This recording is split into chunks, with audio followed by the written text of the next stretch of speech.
I am Milo Vandemoortele, and I will be chairing the session with Kate Bird. I will provide you an introduction, and Kate will chair the discussion.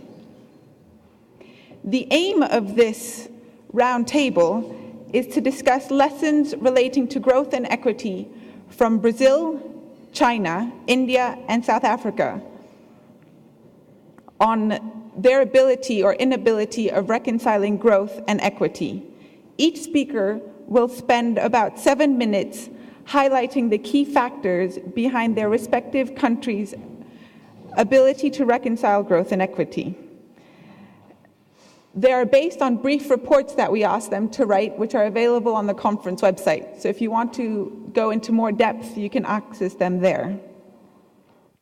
Here we have an impressive panel. We have Dr. Fabio Soares, Research Coordinator on Social Protection and Cash Transfers from the International Policy Center for Inclusive Growth in Brasilia. He's also affiliated with IPEA.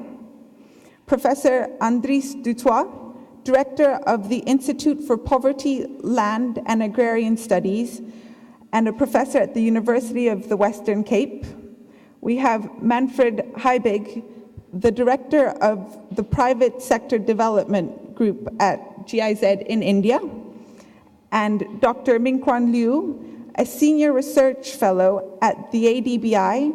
He has been there since July this year, and previously was a professor and chair of the Department of Development Economics at Peking University, and the founding director of the Center for Human and Economic Development Studies. You will hear about the following cases. Brazil, a good example of equitable growth. Is it sustainable? South Africa, a bimodal economy suffering from jobless de-aggregation and widening inequities. India, growth, yes, but jobless, with lagging human development and deep schisms in society. And China, growth founded on equitable investments in human capital and agriculture infrastructure, but now widening inequities and may fall into a middle income trap. These cases show that it is a package of policies that have enabled progress in some or setbacks in others. The content of the policies were specific to the economic, political, historical, and geographic factors of the country. And based on a review of these cases, key factors that contribute to equitable growth include foundations, the equitable provision of health and education and infrastructure, particularly related to agriculture, as well as macroeconomic stability. Sequencing. Solid foundations can lead to a virtuous cycle, as was the case early on in China. However, foundations must be maintained, and unstable foundations can lead you into a vicious cycle of inequitable growth, for example, South Africa. Policy coherence also emerged as important. That is a package of policies across ministries with shared objectives of inclusive development.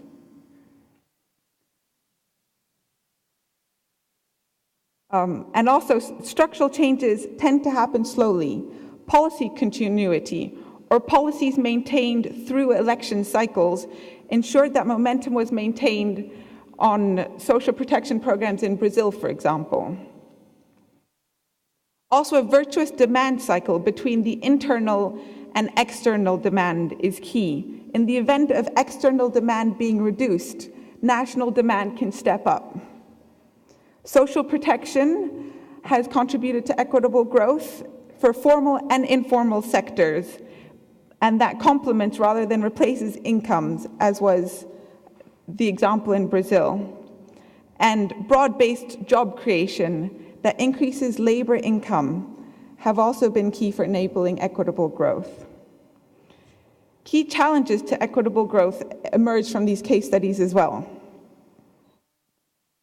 Not only the lack of the previous factors that I listed, but historical legacy embedded in society. For example, the caste system in India or apartheid in South Africa. widening spatial inequities between urban and rural areas, coastal and inland areas, homeland and manufacturing sector all pose a challenge. Overcoming a middle income trap of lagging human development, human capital accumulation, and infrastructure upgrading to stay ahead of the curve so that you maintain your competitiveness. And macroeconomic factors such as high interest rates, overvalued exchange rates, inefficient and inequitable tax regimes, for example, in Brazil.